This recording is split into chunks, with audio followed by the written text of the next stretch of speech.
Welcome and thank you for tuning in to Cryptids, Creeps, and Conspiracy. The following content may involve explicit language and materials, so listener discretion is advised.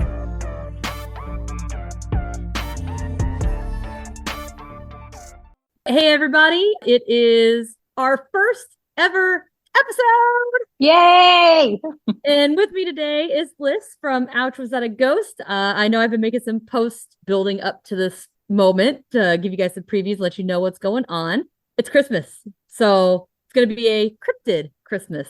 I actually heard this topic on a couple podcasts over the last year or two, and I absolutely love it. I think it is bomb, and I wanted to cover it, but I didn't want to wait. So I went ahead and did it for this year. So I didn't have to wait till next year to cover it. And I thought it'd be a good topic to start with. So first of all, to everyone out there, Merry Chris Kwanzaa, because I don't fucking know what to celebrate.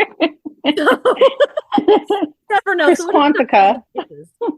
We're going to get a little festive with some Icelandic tradition. I've decided I kind of have a thing for Icelandic folklore, apparently. I've noticed I keep floating that direction and it keeps popping up a lot. So apparently that's an interest of mine. And maybe there's some background there. Maybe I should look into my, what is that? Ancestry. Desires. Oh, the ancestry DNA thing. Well, I know like I have Scandinavia and stuff, so I don't know if Iceland's in there, but maybe I should check. Do you want to take a minute and just kind of let everybody know? I know we've done this on the other pod previously, and I know we have a little piece. It's going to be in another episode. I believe it's going to be airing in a couple weeks. But do you want to give them just another tidbit of what you guys do over there on your pod? Well, we are Ouch, Was That a Ghost? We cover paranormal, cryptid. I love the goofy cases. Lee likes the more serious cases, and we dabble with a little bit of true crime. We just sit around, tell stories, and laugh. Yeah. Oh, it's a blast. I mean, we've recorded a few episodes together and we just absolutely have a ball every time we do it. So I appreciate you coming on and doing this with me. And I think we are going to have a jolly old time. Yay. Cool. With our little ears. For those of you who can't see it, it's going to be on my Patreon page, but we're rocking reindeer ears and noses while we do this. Let's get into a little background first. In Iceland, there is a midwinter holiday known as Yule. Old English and Germanics had a similar word, which you guys would probably recognize as Yule. A lot of people have heard that one more than the other. This is a time of gathering, indulging in feasts, and celebrating. However, back in the day, this holiday brought together family, friends, both living and dead, as well as elves, trolls, and many other mythical creatures, creatures. The whole fucking thing's there. I'm just in my head picturing, you got me and, cousin Bob and Susie and Grandma Gertrude. Maybe I should stop using Gertrude. Yes, that's the ghost that haunts your house. I think so. Right. At the same time, I'm picturing next to, great grandma over here who is probably 90-something years old and about to just croak. You have like a Wendigo. And then next to it, you have a little elf, and then you have a Bigfoot, and maybe a Jersey Devil, and a fairy. And I'm just picturing this really long table, Hogwarts, with all of these crazy things sitting at the table. And I think that'd be actually pretty awesome. And what is your subject? Did you already tell me? Or are you building up? I'm building up. Okay, sorry. No, we'll get there. We'll get there. Okay. Well, maybe. I think we'll get there. But and by the way, when we had that in the other episode, when you had like a ghost join in on our recording, there was 3 knocks before it. Nuh-uh. Yes, there was. Listen back. There's 3 knocks before your ghost came in. Holy shit. Yeah, and I don't remember how many times the lights flickered either. But yeah, I'd say it's pretty fucking bananas. Among these mythical and creepy creatures, you might find the 13 Yule lads and possibly their little Yule cat. Oh, yeah, they sound real cute, right? The cat. I want to be haunted by a cat. Oh, not this cat. We'll get into it. You do not want this kitty cat in your house. Okay. Because it's bad news bears. The story begins with Grilla and Lepaluli. I think is how you pronounce that. I tried to even write it. Good. Get it? Grilla has been identified as a giantress, a troll, an ogre, or a witch. So she's kind of got a little bit of everything going on here. She's said to live in a cave and comes down to the town to steal children that misbehave and cook them in a nice, yummy stew. By boiling them alive. That sounds kind of witchy. Right? Yeah. I think so too. But I was trying to get a mental image, but we'll get into a little bit. It didn't give me a lot, but there's some here a couple lines down that'll give us a little bit of an idea. But I wish there was a good drawing or something that could have given me a better view. Yeah, because you said ogre and troll, which I picture to me those are like an ogre larger and a troll smaller, and then a witch sounds almost like feminine. Oh, but then the other ones sound like masculine. The kind from like Snow White with a big warty nose. That's what I was picturing. I'm with you. I was trying to figure out troll, ogre, giant, and but who knows? Maybe there's trolls that are big. I haven't researched trolls yet. When I get to those, maybe we can learn a little bit more. Well, they had a big troll on Harry Potter, so maybe the bathroom troll. Oh, right. Sorry, it's been a while. I'm not a huge Harry Potter person. I know people are going to hate me. Don't at me. I've seen some of them. It's just hard to remember all of it. Written accounts of the wretched monster initially showed up in the 13th century, but oral stories started long before that, supposedly. I cannot verify because I don't know anybody who's been around since before the 13th century. Well, I might. They might be floating around my house. Who knows? Gertrude's like, I know the real deal. That's why she's trying to get your attention. Yeah, bitch, pull up a seat. I got something to say. There are actually some poems that give us a little bit of an appearance description. And I'm going to quote these. Also, just so you guys know, my resources are going to be cited in the description below or wherever I guess it shows up on your page. So you can go check those out as well. But it says, quote, "Here comes Grilla down in the field with 15 tails on her," end quote. So the fuck. I don't know. Where are the tails coming out of? Because they can't all come out of your back end. Dude, what if she could like spin them like tails from Sonic? I'm picturing one coming out of her nose, just like flopping around. Like, where are the tails coming out of? And then she gets so sick of it, she like holds one nostril and sucks it in. Oh my gosh. Oh my gosh. That's gross. The next quote that I have here says, "Down comes Grilla from the outer fields with 40 tails, a bag on her back, a sword, knife in her hand, coming to carve out the stomachs of the children who cry for meat during Lent." It escalated quickly. It definitely did. It's like, so now she has 40 tails. Where are she feeding these tails? Where are they? How does she wear pants? Like, are those tails in your pocket? Are you happy to see me? So gross. Like, I just keep thinking tails from Sonic. But what if they are tails, but they're like spaghetti noodle thin or something? Yeah. So that you could have 40 of them. And I wonder if they're like Medusa-y, like coming out of her head, or like. Oh my gosh. I don't even know how to picture this. You just gave me a horrible image of 40 snakes coming out of Grilla's ass. Her ass? That escalated quickly. I was trying to think of where like a tail would come from. That's usually the butt. I mean, above the butt, but you know what I mean. And she uses that as like a propeller to move forward and cut the children. Gross. He doesn't need a blender. Ew. Oh, that's so gross. I couldn't figure it out, but apparently she also has a bit of a temper. It's said that she ate one of her husbands just because she got bored with him. So I can relate to this. I didn't eat him. I swear to Bob, I did not eat him. Sure. Yeah, but I'd have a temper too, though, if I had all those tails. Yeah, I'd be pretty pissed. Not to mention there was well, wait, hold on. This is before the 13 children, so that's not a good excuse. Yeah, I don't know. She just got bored and she decided she's gonna eat his ass. Well, eat him. And his ass. Yeah, so this is the other interesting thing that I found, because I also found where it says she would go around town begging the townspeople to hand over their naughty children. But you could thwart her plans by offering her food or chasing her away. So I'm just picturing all these heavy set, I'm assuming everybody, well, primarily heavy set, like women. And I'm thinking, old days, and you got like the weird dresses with the little aprons on them, and they're like chasing this bitch with a broom. That's what I am picturing in my head. Like just chasing this lady down the road or path. I guess it's not a road, a path with a broom or a rolling pin. Did they have rolling pins? They probably did, right? Some kind of version, I'm sure.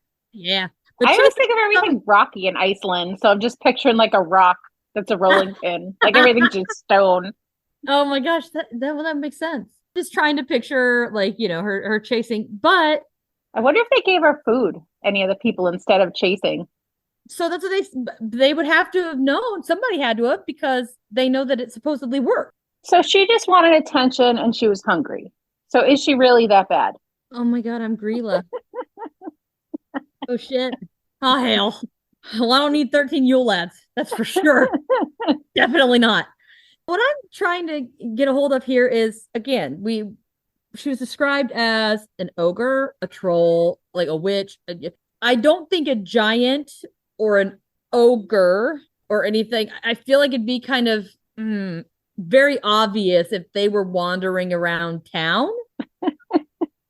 So I'm almost wondering, maybe she was a witch. I'm picturing like the ogre wandering through town with a fake mustache on to try to just like blend in. Twirling the ends, like push his hands together, like yes. Oh my gosh, it's so true. Pulling his hat down a little bit, just walking down the street. Got like the cape or whatever, holding it up over his head. Yes. Now, that's what I was trying to figure out, was probably be pretty obvious. I mean, unless she was a witch, she could change her appearance. Potentially, I don't know if ogres or trolls could do that. Again, haven't researched them. They very well could. I don't know. Lepaluli, there's not as much that I could find on him per se. Definitely nothing positive. He's commonly just portrayed with Grilla to promote the good behavior, kind of threaten them into like, I'm going to get your dad kind of thing.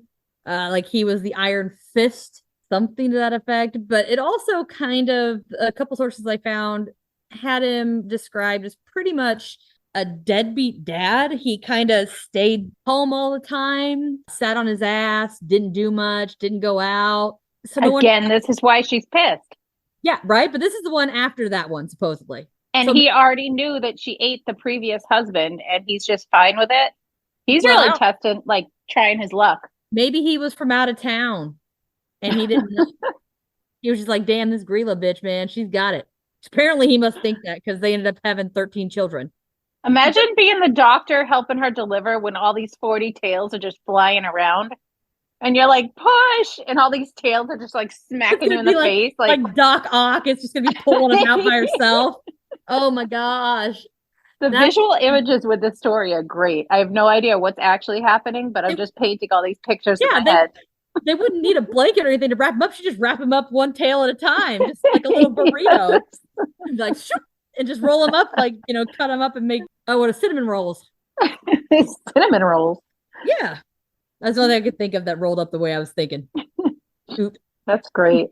Was he a troll, or it didn't say? Didn't say, but I'm not entirely sure. But these little shits visit the towns, harassing the citizens, pulling pranks, and stealing shit. Like nothing but a bunch of delinquents. They start 12 days before Christmas. One shows up each day. I'll get into more of how that works in a second. But they do say that if the children put their shoes on the windowsill, one of two things could happen. If you're well behaved, you'll get a small little gift from the Yule lads in your shoe.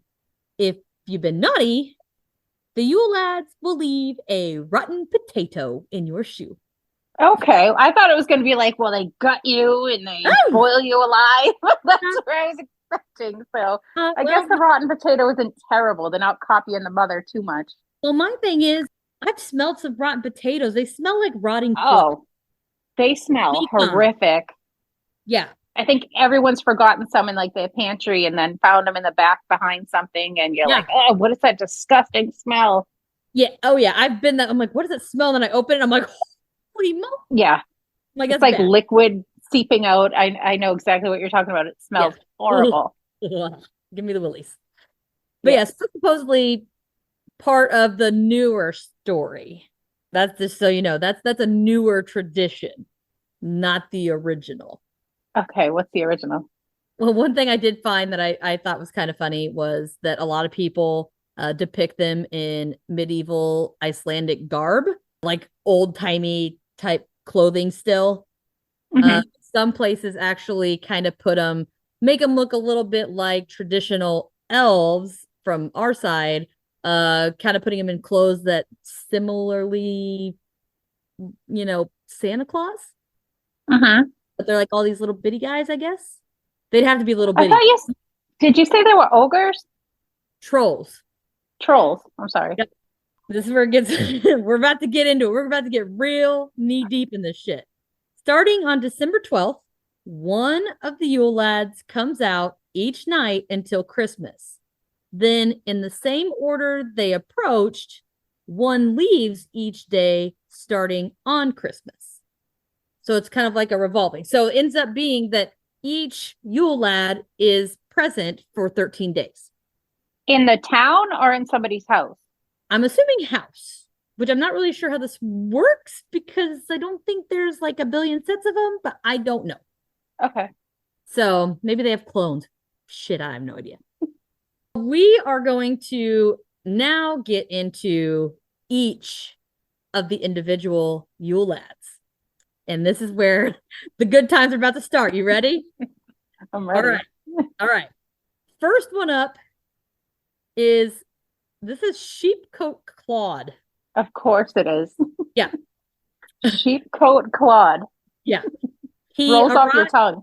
Yeah, exactly. I'm like, blah, blah, blah. He arrives on December 12th and departs on December 25th. So he's the first one in, first one out.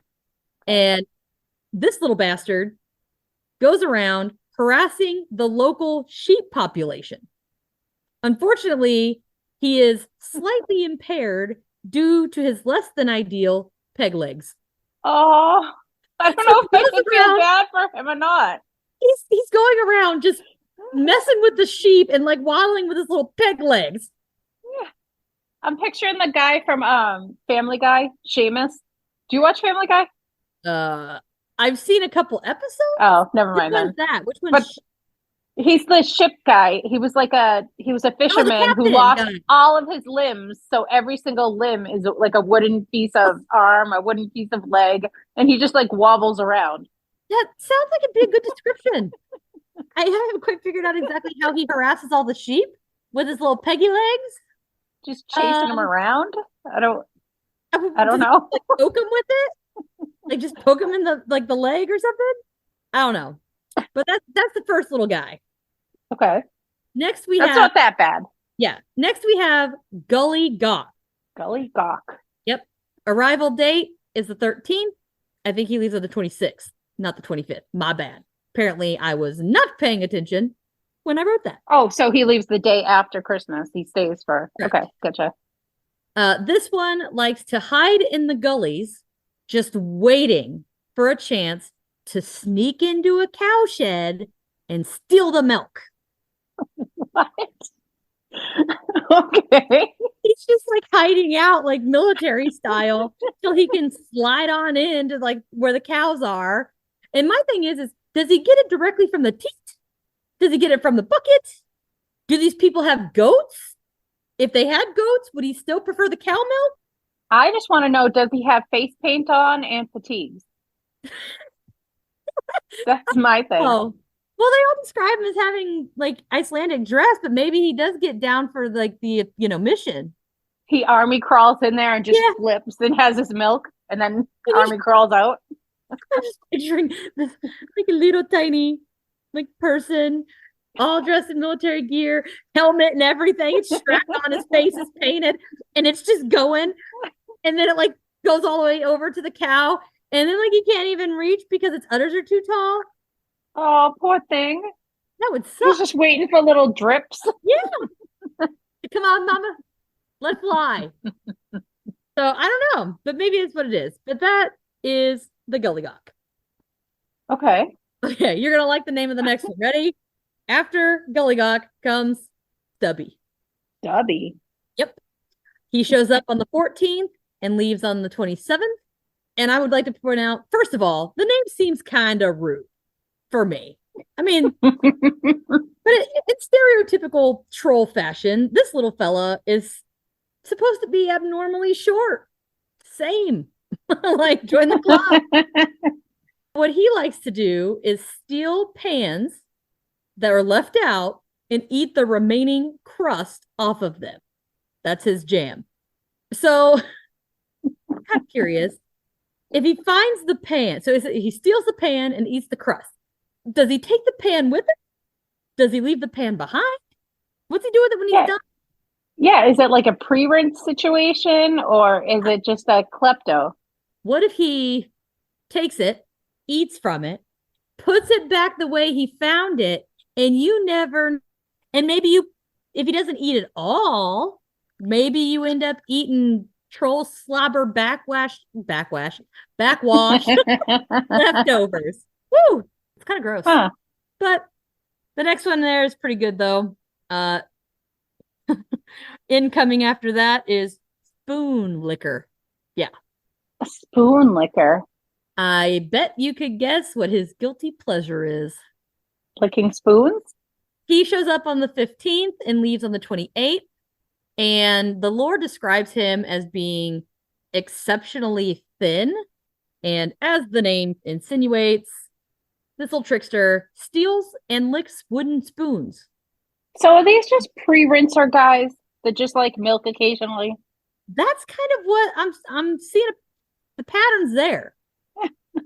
Pattern's definitely there. Maybe they had dogs and they just got, I don't know, real high and they thought their dogs were trolls.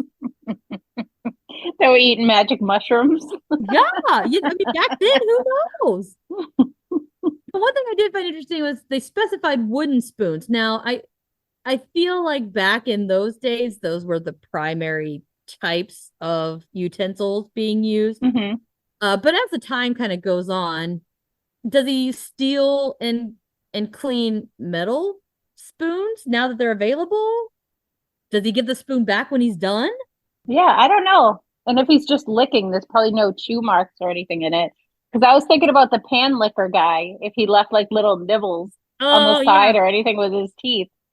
No, they seem like they're pretty conveniently evidence free.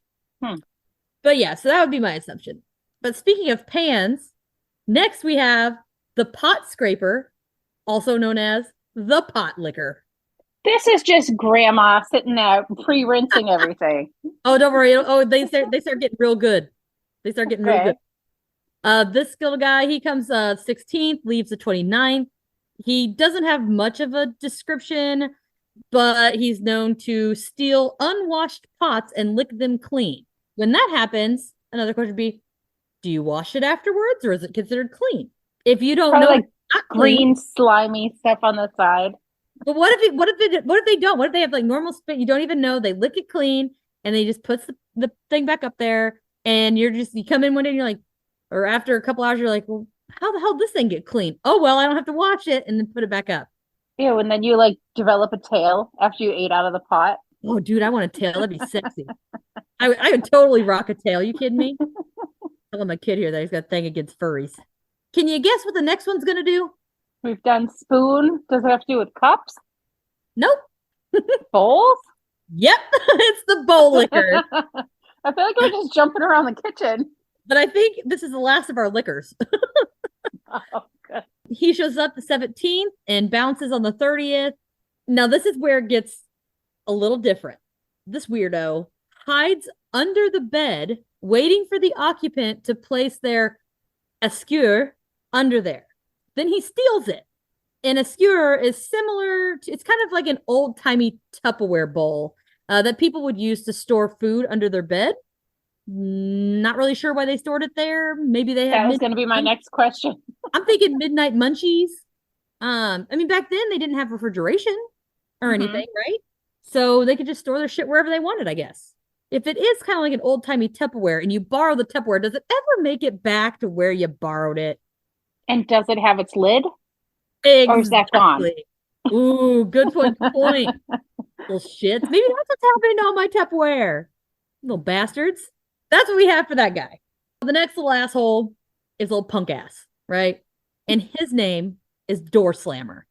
So he comes on the 18th and leaves on the 31st. And this prick likes to run around slamming doors throughout the house, especially at night, to wake people up. Like, what the hell? I would kick his ass. He's the worst one I've heard so far. I know. He's horrible. All night long, just bam, bam, bam, bam. How heavy are these doors? You know how many kids probably got grounded because of these punks? Well, this one specifically. They're probably like, so we got to come up with something. That's the little door slammer. All right. So then we have an interesting fella called the Skier Gobbler. Good gravy. Skier Gobbler. He shows up on the 19th and leaves on January 1st. And he goes around eating all the skier he can get his hands on. And skier is Icelandic. It's similar to curd or yogurt. Oh, I was thinking like a skier, like somebody on skis. And he was just going around eating the people. And I was like, wow, okay. This escalated. Look at his fingers. No, so apparently he has a thing for yogurt. But my question would be, what happens if he comes looking for yogurt and you don't have any? I'm just thinking how gross the yogurt was back then, because you said that there's no refrigeration. So you have like room temperature yogurt sitting there, curdled. So they didn't have ice, right? I don't think they had refrigeration. But I know there's a lot of places where what they would do is take their dairy products and they would find like a stream, like a flowing stream, and dig out a thing to make almost like a refrigeration unit, because the temperature from the water coming down and how everything would flow would actually keep all of the stuff good inside of it. It was kind of like a little hidey hole for your dairy stuff. That sounds dirty, but go ahead. Oops. Well, but that's what I'm picturing. Oh my gosh, my favorite one. Okay, I can relate to this guy, and he is called the Sausage Swiper. The Sausage Swiper. Okay. So he becomes a rafter stowaway that snatches up all the sausages as they're being smoked. So, when people are smoking them and they hang them to cook or whatever and all of that, this little guy supposedly goes up in the rafters and waits till they start hanging their meat, and then he just starts gobbling it up. In front of people, or he takes it and runs with it? Well, it doesn't say. It just says snatches it up and eats it. It very well just could have been a bear. It sounds like a homeless man that goes from like house to house. It could have been an animal too, but it just sounds like they're going around eating and slamming doors and eating all the leftovers. Yeah, but my thing is, if they're hanging it and stuff, how high are they hanging it? They might use something to hang it as opposed to just, hanging towels or something. So if it's really high, it'd have to be some sort of critter, I would guess, to scurry up there and be able to reach it. Or the sausage swiper. Then imagine how gross they were back then with like actual animal intestines as the casing, and just they probably tasted good, but I'm just saying the smells and everything. No preservatives or nothing, just straight yuck. I'd try it. Just saying. So the next one is a total fucking creep, and he is called the Window Peeper. The Window Peeper. Okay. Yep. Little pervert. Yeah, right. He gets there on the 21st and leaves January 3rd, and he slinks around looking through the windows for items he can steal. So I was a little concerned there at first. I Hmm. thought he was like a peeping Tom. That's what I thought too. Apparently he's, well, I mean, nothing says that he's not. I mean, while you're peeping, his primary, well, I said that really weird, didn't I? His primary goal is to just kind of look around and be like, what you got that I can get in there and steal while you're not looking. Hmm. But for all we know, it could have been panties. We don't know. Everything I'm thinking of is like the old fashioned panties. What did they look like? Were they like trash bags? Like, what do you think? Like, Or like the picture big bloomers? those bloomers. That's what I'm saying. The little shorts with the little furries at the bottom. That's what I'm Yeah, thinking. Did they even wear panties? I don't know. That's They all used these to sit stupid over, questions they used to popping in my head. sit over buckets for a week. That would imply they didn't have panties. And the sexy ones would be like dyed with red berries or something. Those are the sexy Different colored ones. They got blue and purple and stuff. Well, these are my elderberries. ones. I'm wearing them tonight. It's gonna be a hot one. Yep. Oh my gosh, what if they made edible underwear? Out of sausage. I am so down. I am down. Dude, sign me up. You get the sausage in the sausage. You see what I'm saying? It's like a I hear double you. sausage situation. You don't know when you're supposed to stop. That's right. Oh, that's horrible, but it's okay. My next visitor is the doorway sniffer. I remember this one. I don't know why or where. Does he have a huge nose? I do know this. This is okay. This was sounding a little bit familiar, and until this part, because this is the best part of any story I've ever heard. This is awesome. I love it. So he shows up on the 22nd of December and leaves on the 4th of January. And he's described as having a huge snoz, just like you said, that allows him to have this almost superhuman, I mean, not human, but you know what I mean, sense of smell. And he uses his talent to sniff out leaf bread. And leaf bread is made from a thin wafer-like dough. And families would get together to make and decorate this bread. And they would even hang it in the windows around Christmas time. Uh-uh. And I can't really blame the guy. I mean, you're baking this fresh bread. It probably smells fantastic. You're decorating it. It looks so pretty. And my nose is just telling me it's delicious. And then you just hang it in the window. That's like leaf bread, though? Oh, bread's bread in my book. Okay. I like those carbs. Yes. But yeah, that's kind of my thing. But then we have Meat Hook. Meat hook. Okay. Yep. He arrives on the scene on the 23rd and leaves on the 5th of January. And he is said to use a hook to steal the meat. Now, here's my question. Does he have a hook hand like Mr. Pegleg? Or does he carry around like a scythe or the Bo Scythe? Peep? What's Yeah. the Bo Peep hook? One of those thingies? Yeah. I know what you're talking about. Yeah. Is it something with a handle? Is it part of him? Does he steal all meat? Is it only cooked meat? But I immediately, my mind went to like, that old talent show where they'd like hook somebody off stage. I call it the That's Bo what Peep I was hook. thinking. Okay. Yeah. So I'm picturing this little troll fella. He's waiting, right? He's got his hook ready. He's got it up and he's like waiting at the door and he's waiting for the opportunity. And then boom, gun goes off and he is running. And he just runs across the kitchen and just like swipes grabs the meat. everything. Yeah, trying to get everything and run out the door. Ooh, what if he was in whatever this place is that they were hanging their sausages? Because the hook could be helpful to get the sausages. What if him and Sausage Swiper or whatever got in a fight over the meat? Because I don't think Sausage Swiper has any cool gadgets. He's just him. He's got the ability just climbing up and eating it and running. Yeah. I mean, I think the hook would probably beat him, just hit him with it. Because they got to fight. They're siblings. Got to. But lastly, we have the Candle Stealer. And this prick follows children around. So he waits for the opportunity to steal their candle. Because back then, the candles were made from tallow, which comes from beef or mutton soot, and they were completely edible.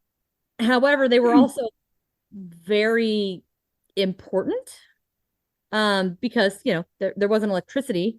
All you had was candles, and there wouldn't be light or anything. So this little asshole would just go around stealing all the candles and just leave everybody in the dark. Was he eating them or just stealing them to steal them? I think he was eating them.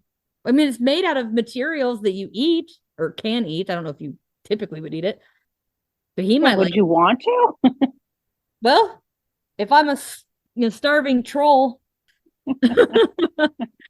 but that is the last of the Yule lads. I would like to ask, what would any family be without the family pet? Oh, this is the ghost cat?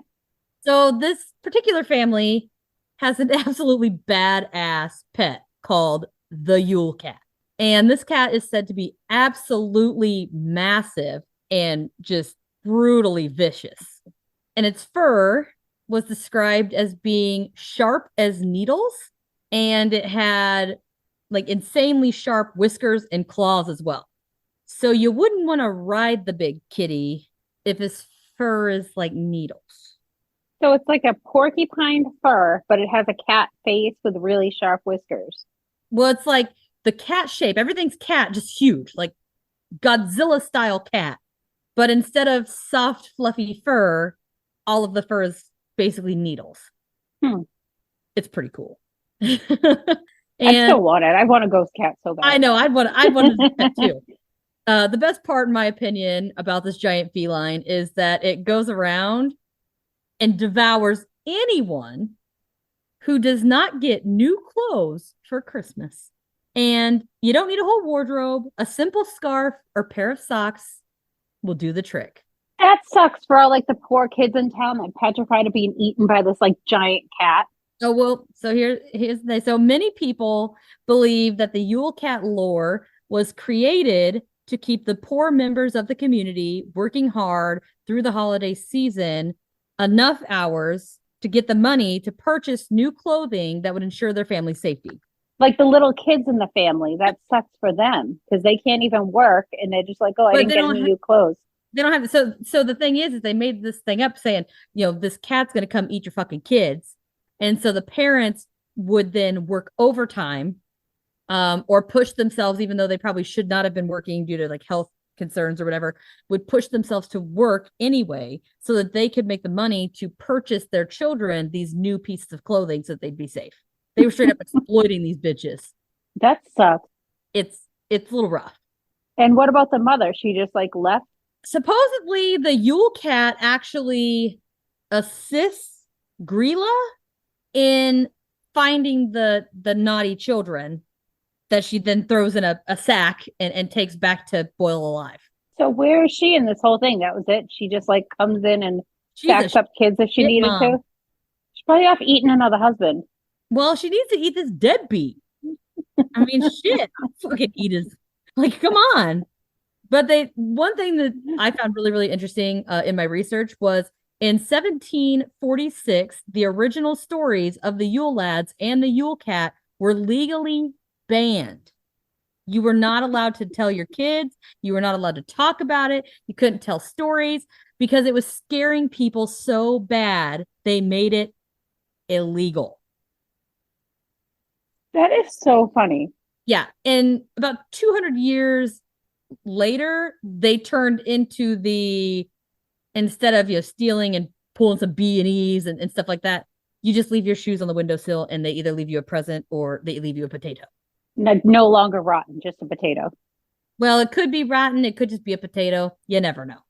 I would hope that it's always a rotten potato because if you're not, you deserve a rotten potato. Like one, I wish it was like flesh, where it'd be in there, it's just rotten and it's nasty. And then whenever you go to get the potato out, it explodes like an abdomen and just shoots goo everywhere. That would be nice. Well, if you have a rotten potato in your shoe, that means your shoe's going to stink. You're not going to be able to get that smell out. Good point. I guess they didn't have Febreze. I was thinking they put it on like the heel, so it still gets like some air and it's like on the window. So like the air's out. I didn't think about shoving it They in. probably plop it right in there. It's all the liquid just seeping into it. Ooh. Oh my, what if it'd be nice if they did eggs. If they did eggs. Hi, person. Yeah, I did put my Christmas wreath up already. Oh, Thanksgiving. I like my spooky stuff. I'm gonna keep it as long as I can. I love it too, but as soon as it's over, it's like, okay, depressing. Let's just move on. Never depressing. It's dark like my soul. But that is the information that I have on the Yule lads, their parents, and their kitty.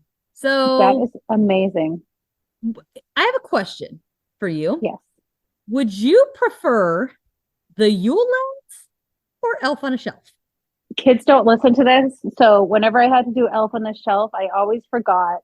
And I'd have to wake up in the middle of the night and just like run around and try to, that thing was a pain in the ass. I'd probably prefer the kids. Yeah, I never did it. And my son very quickly killed Santa on his own. I didn't have to do it for him. Huh. And he killed all of them at once. I mean, Easter Bunny, Santa, Tooth Fairy. The only one that broke his heart was the Tooth Fairy. Really? Yep. See, my older one kind of found out because he came to me. He's like, this is really funny that Santa's writing looks just like yours. I was like, shut up. So I started like block lettering and trying to do it different. But then he was going to tell his brother. So I was like, oh, well, now you know. So then he started requesting cookies the night before that he wanted. And, you know, he's in on it, but he gets some benefits. So he's like, all right. Smart. He's like, Santa really wants some meatballs. I was like, he does, huh? Oh, so I have to make him. Damn, that's specific. Okay. So yeah, mine just, he went and there would be like fake ones, and he's a lot like me, and we are very detail oriented. We are very observant, and odds are you're never going to pull a fast one. Mm-hmm. It's just not in our nature. He kept asking me, you know, why all the Santas were fake. Oh yeah, we had that about all the, because we'd go to like Walmart or something, and they'd have like the terrible shoes, and I'd be like, oh, they're the helpers, and try to lie it away. But he was like, really? If that was his helper, would those be the shoes that he'd be wearing? I'm like, shut up. Stop asking questions. But he did. He said, and he was like, well, is he fake or is he real? And I was like, well, bud, he's whatever you believe him to be. If you think he's real. If you don't think he's real, he's not real. And he was like, tell me straight, Mom. And he was only like 8. He's like, tell me straight, Mom. And I was like, he's not real, bub. And he's like, Easter Bunny's fake too, isn't he? And I was like, yeah. He goes, I knew it. He goes, you can't. Well, an Easter Bunny, it doesn't make any sense. You have a bunny that's hopping around laying eggs and like collecting eggs. It doesn't make any sense at all. Maybe the Easter Bunny's a cryptid. That would be cool. I'm kidding. People probably just went over and screamed at their phone. That would be great though, because it doesn't make sense. It doesn't. Or even the Tooth Fairy. You have this crazy lady hopping in your house, grabbing the teeth. Like, that's kind of creepy. I want to thank you again, Melissa, for joining me on my very first episode. And thank you for having me. I know it's gonna be awesome. I know I've already got the one on here. I just got to piece it together. It's gonna be great. I love having you guys. I might have to, steal the co-host and get her on here, but again, everybody, it's Ouch, Was That a Ghost? And you can check them out on all of your podcast listening areas. Hit them up on social media. I know that they've got, Instagram and Facebook and all of that. So you can find them anywhere. Give them a listen, give them some love, and I'll see you next time. And that wraps up our episode for today. Please rate and review the show wherever you listen to help me out and make the podcast easier for others to find.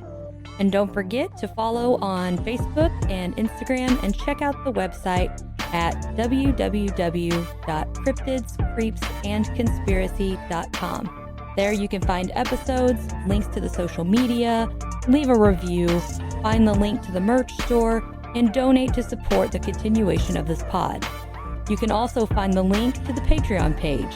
I hope to see you next time.